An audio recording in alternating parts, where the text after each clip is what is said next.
¿Qué harías si un terremoto empezara justo ahora? En este episodio vamos a escuchar la experiencia de una persona que vivió un fuerte terremoto y descubriremos qué decisiones pueden ayudarte a mantener la calma y protegerte. También aprenderás qué hacer si estás en casa, en la calle o conduciendo, qué debería tener un kit de emergencia y por qué tener un plan familiar puede marcar una gran diferencia. Quédate hasta el final porque hablaremos de algunos errores que debes evitar durante un terremoto. Let's start. Welcome back to the podcast. Today we are going to talk about something that can happen unexpectedly and that requires preparation, calm thinking, and knowing how to react correctly. Our guest experienced a strong earthquake in 2026, and instead of only talking about what happened, we want to focus on the decisions that help them stay safe and the lessons that can help other people prepare themselves and their families. Thank you for having me. Honestly, it is still difficult to explain exactly what I felt during those moments because everything happened so quickly. But one thing I remember very clearly is that I immediately understood that I needed to stay calm and think before doing anything. Because when the ground begins to move, your first reaction might be to run outside, but that is not always the safest decision. Can you take us back to the beginning and explain what you were doing when you first noticed that something unusual was happening? Of course. I was at home during the afternoon, and everything seemed completely normal, so I was not expecting anything unusual to happen. Suddenly, I noticed that some objects were moving slightly, and then I felt the floor shaking beneath my feet. At first, I was confused because I did not immediately understand what was happening, but within a few seconds the movement became stronger, and I realized that it was an earthquake. What was the first thing you decided to do when you realized it was an earthquake? The first thing I did was stop what I was doing and take a deep breath, because I knew that making a rushed decision could create an unnecessary risk. Instead of running toward the door or trying to leave the house immediately, I looked around and identified the safest nearby location, which was underneath a strong table away from the windows and large pieces of furniture. That sounds like an important decision, especially because many people might instinctively try to run outside as soon as they feel the ground moving. Exactly, and that was one of the biggest lessons I learned. Before this experience, I thought my natural reaction would be to run toward an exit, but when the earthquake actually happened, I remembered that the safest thing was to protect myself where I was. I moved under the table, covered my head and neck with my arms, and held onto the table so that I could stay protected while the movement continued. What was going through your mind while you were underneath the table? I was thinking about my family, but I was also reminding myself not to panic because panic can make it difficult to make good decisions. I kept telling myself to stay where I was, protect my head, avoid the windows, and wait until the movement became weaker before doing anything else. Did you have an emergency kit prepared before the earthquake?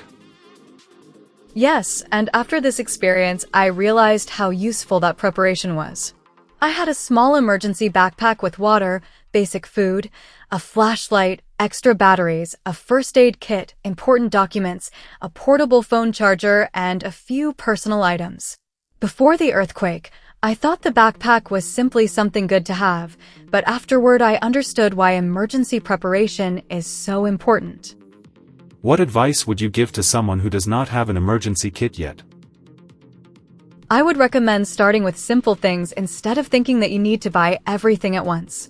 You can prepare a backpack with drinking water, food that can be stored easily, a flashlight, batteries, a first aid kit, copies of important documents, a portable charger, necessary medications, and a small amount of basic personal supplies. And the most important thing is to keep everything in a place where every member of the family knows how to find it. That is a very practical recommendation. Did you also have a family emergency plan? We had talked about what we would do, but honestly, we had not practiced it enough, and that is something I would change now. After experiencing the earthquake, I realized that simply talking about an emergency plan is not enough.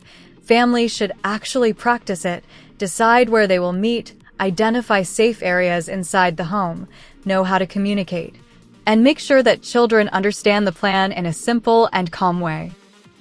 What about windows and furniture? Did you notice anything that made you realize why people should stay away from those areas? Yes, and that was one of the reasons I was especially grateful that I had moved away from the windows. During strong movement, objects can shift unexpectedly, so I think it is important to avoid standing near windows, mirrors, tall shelves, cabinets, or anything that is not securely attached to the wall.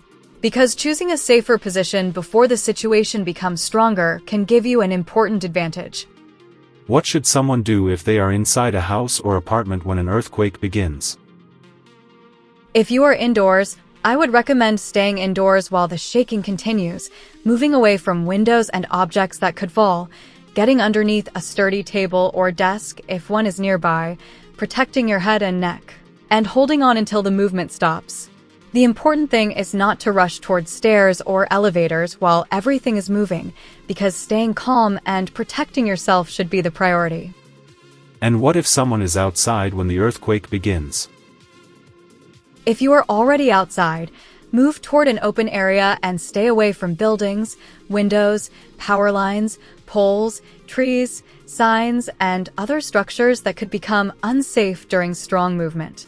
The idea is to find a clear area and remain there until the shaking stops, while paying attention to official instructions afterward.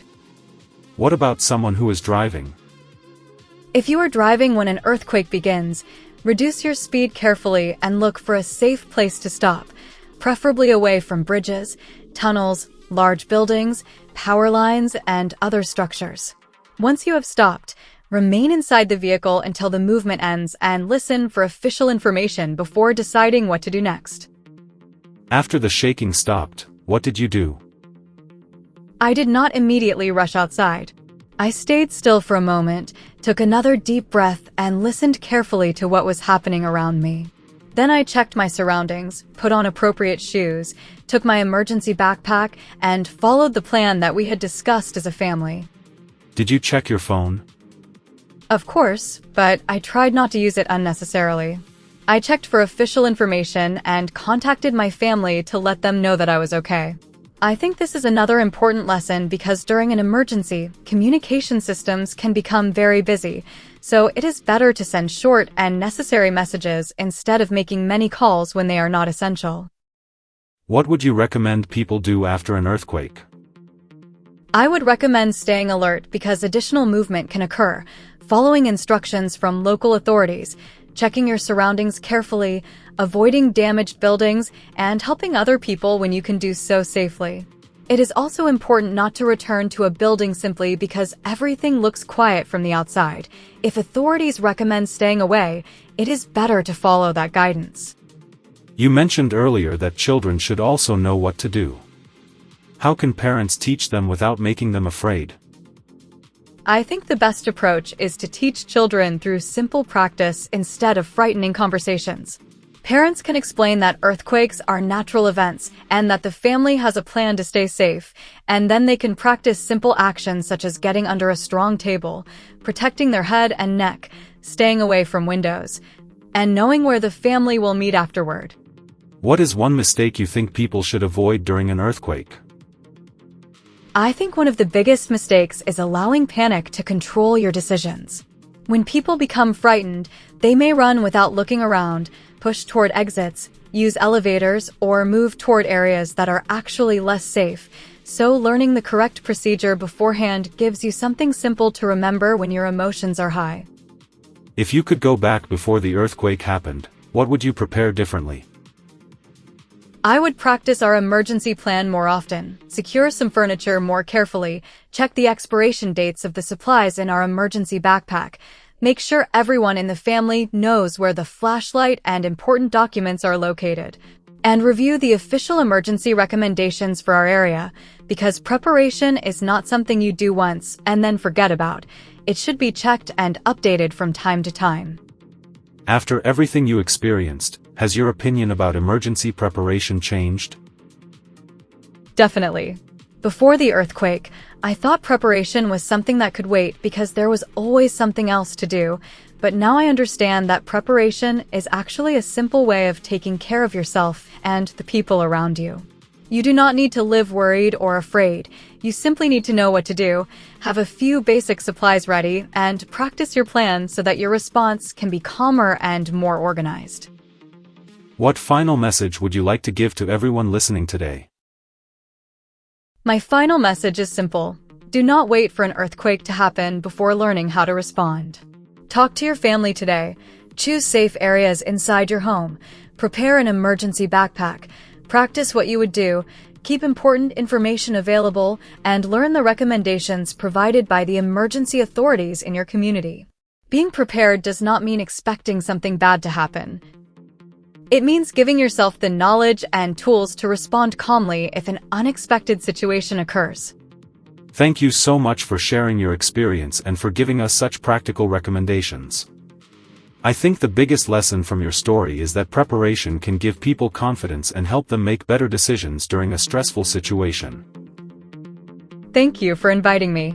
I hope that my experience encourages people to prepare without fear, to talk with their families, and to remember that knowing what to do before an emergency is one of the best ways to stay calm when something unexpected happens. And thank you to everyone listening. Remember, learn, prepare, practice, and stay informed through reliable official sources. We will see you in the next episode. I hope today's story inspired you to try something new while improving your English. Thanks for listening, and remember, every day is a new chance to learn. See you in the next episode, and don't forget to subscribe to my channel and follow me on my social media such as TikTok, Instagram, and Facebook. Goodbye.